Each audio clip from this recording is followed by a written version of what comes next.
एक सिंपल सा सवाल है।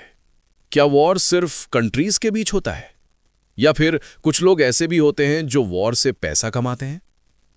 चलो एक स्टोरी सुनता हूं। एक आदमी था, डिक चेनी।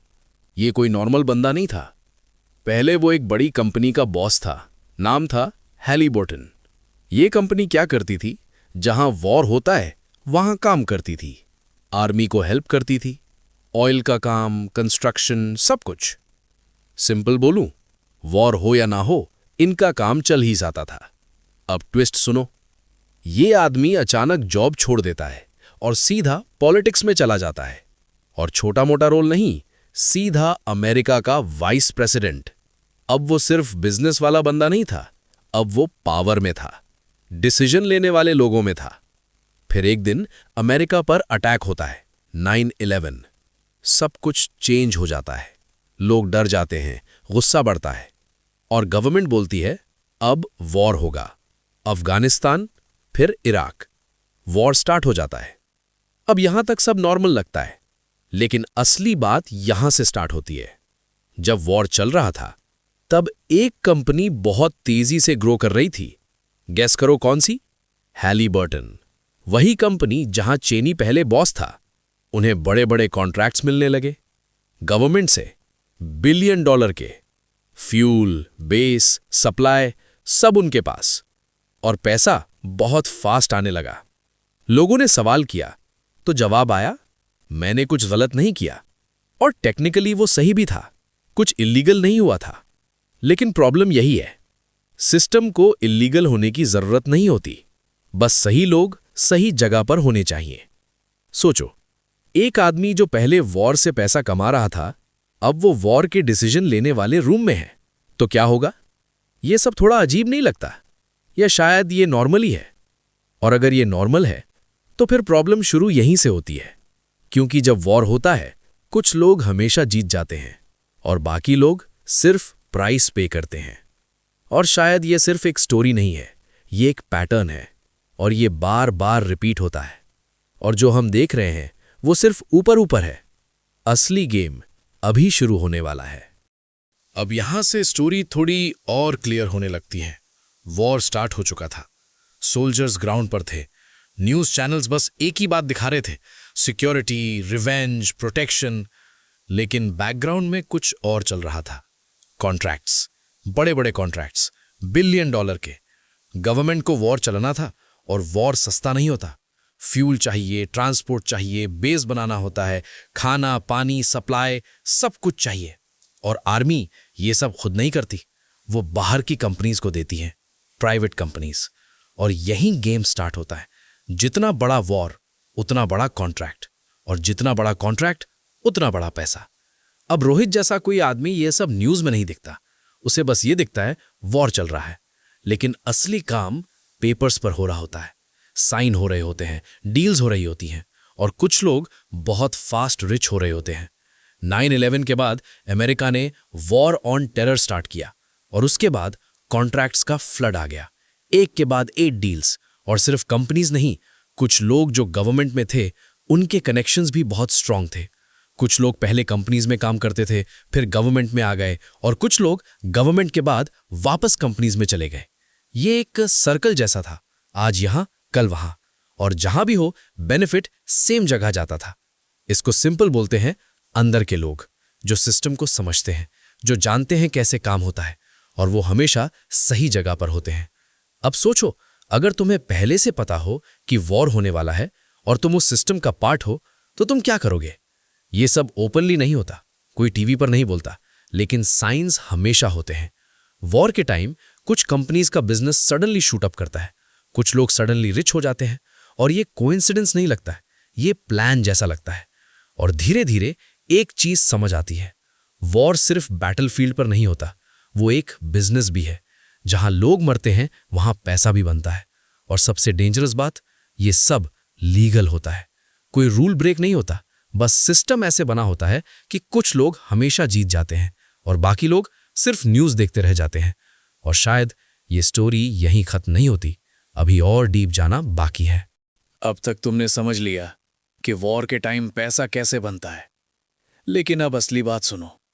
ये सिर्फ एक कंपनी की स्टोरी नहीं है, ये एक पूरा सिस्टम है और इस सिस्टम में बहुत सारे लोग जुड़े होते हैं। चलो सिंपल समझते हैं। वॉर स्टार्ट होता है, गवर्नमेंट को सब कुछ जल्दी चाहिए होता है, टाइम नहीं होता, और जब टाइम नहीं होता तो चेकिंग कम हो जाती है और यहीं से गेम और इजी हो जाता है।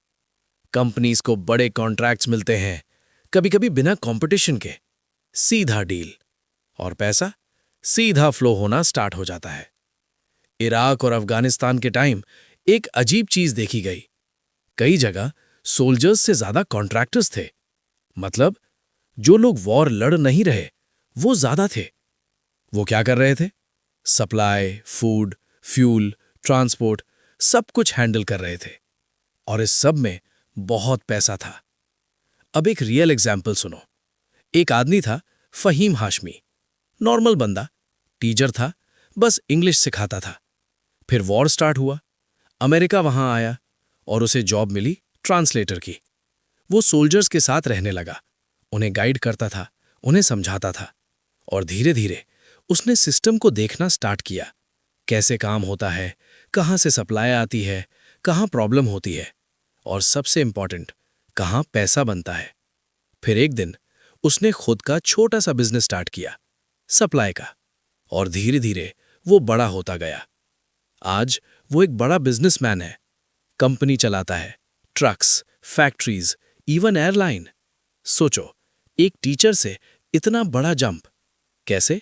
वॉर ने उसे मौका दिया और वो अकेला नहीं था। ऐसे बहुत लोग थे, लोकल लोग, जो सिस्टम का पार्ट बन गए। क्योंकि जहां वॉर होता है वहां पैसा घूमता है और जहां पैसा होता है वहां लोग आ ही जाते हैं। अब एक और साइड देखते हैं। कभी कभी वॉर डायरेक्ट नहीं होता, कभी दूसरे कंट्री के थ्रू होता है। जैसे वेपन्स बेचना। अमेरिका अपने वेपन्स दूसरे कंट्रीज को देता है, वो कंट्रीज वॉर लड़ती हैं और कंपनीज को पैसा मिलता है। सिंपल, वॉर किसी और जगह, प्रॉफिट कहीं और ये चेन चलती रहती है।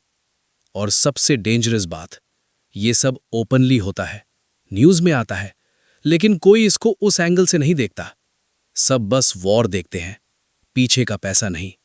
और धीरे धीरे एक चीज क्लियर होने लगती है, वॉर सिर्फ एक इवेंट नहीं है, ये एक सिस्टम है जहां हर चीज कनेक्टेड है और जहां कनेक्शन स्ट्रांग हो वहां प्रॉफिट गारंटीड होता है। और शायद अब तुम्हें भी समझ आ रहा होगा कि ये गेम कितना बड़ा है। और अभी सबसे डेंजरस पार्ट बाकी है। अब तक जो तुमने सुना वो सिर्फ एक साइड थी। अब दूसरी साइड देखते हैं, सबसे पावरफुल साइड, पावर। क्योंकि पैसा अकेला काफी नहीं होता, उसको बचाने के लिए पावर चाहिए होती है। और यहां एंट्री होती है बड़ी कंपनीज की। नाम तुमने सुना होगा, लॉकहीड मार्टिन, बोइंग, रेथियन। ये सिर्फ कंपनीज नहीं है, ये सिस्टम का पार्ट है। इनका काम सिंपल है, वेपन्स बनाना, missiles, fighter jets, defence systems, सब कुछ। और जब वॉर होता है तो डिमांड बढ़ जाती है, और जब डिमांड बढ़ जाए तो प्रॉफिट भी बढ़ता है। सिंपल। लेकिन यहां एक और चीज होती है जो ज्यादा डेंजरस है, लॉबिंग। सिंपल बोलूं, ये कंपनीज गवर्नमेंट को इन्फ्लुएंस करती हैं, सीधा नहीं, इनडायरेक्ट।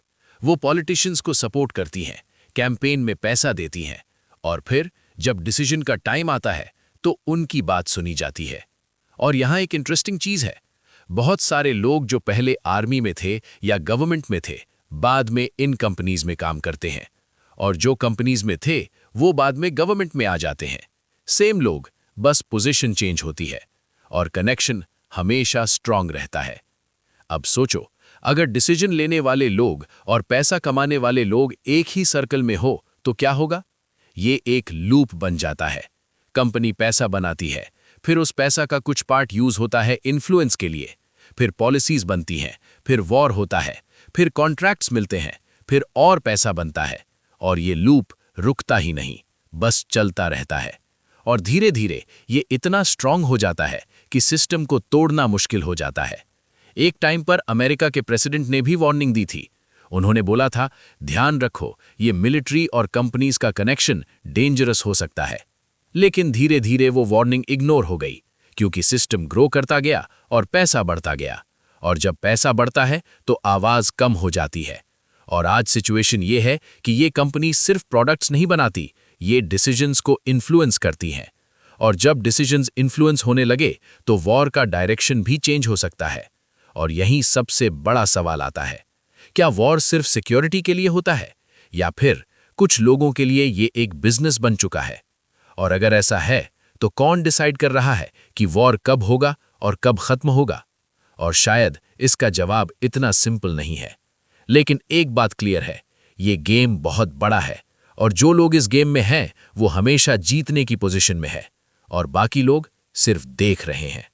और शायद अब तुम्हें समझ आ रहा है कि ये सिर्फ न्यूज़ नहीं है, ये रियलिटी है। और अब लास्ट पार्ट सब क्लियर करेगा। अब तक तुमने सब देख लिया, स्टोरी, पैसा, पावर।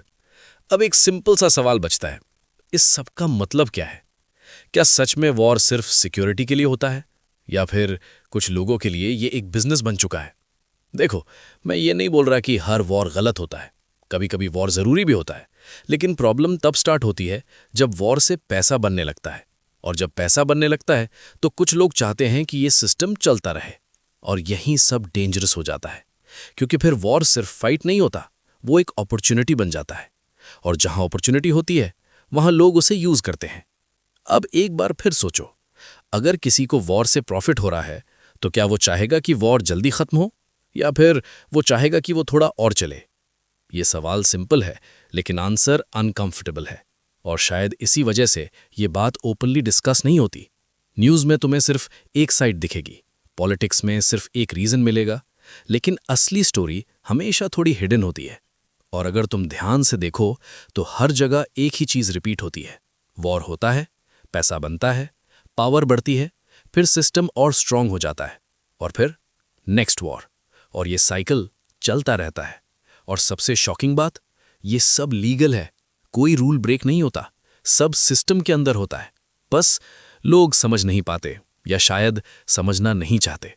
लेकिन अब तुम देख चुके हो, अब तुम्हें पता है कि वॉर सिर्फ न्यूज़ का टॉपिक नहीं है, ये एक पूरा सिस्टम है, और इस सिस्टम में कुछ लोग हमेशा जीतते हैं और बाकी लोग सिर्फ प्राइस पे करते हैं।